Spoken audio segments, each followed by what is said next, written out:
Министерството за енергетика, рударство и минерални суровини одржа работен состанок со над 40 овластени застапници и импортери на возила во Македонија.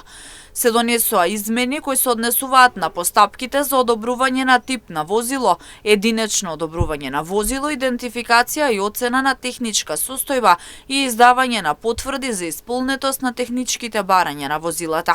Клучната промена е тоа што по 17 години од донесувањето на законот за возила, истиот конечно ќе почне да се применува согласно европските стандарди. Го зајакнуваме системот на доверба меѓу институциите и импортерите, со јасни правила и навремена услуга за граѓаните.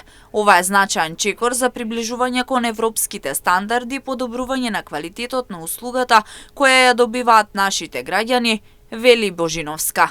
Клучни промени во постапката за одобрување на возила се одобрување на тип на возило за сите негови варијанти и изведби, единечно одобрување кое ќе се врши исклучиво за возила за кои не е одобрен типот во државата и немаат одобрение за тип во Европската Унија преку Биро на метрологија. Импортерите имаат обврска да издаваат потврди за исполнетост на технички барања за сите возила за кои постои европско одобрение или национално одобрување на тип. Роковите за одобрување на тип во Бирото на метрологија ќе бидат скратени двојно за побрза и поефикасна постапка. Цените на услугите од Биро за метрологија ќе се регулираат со нов правилник.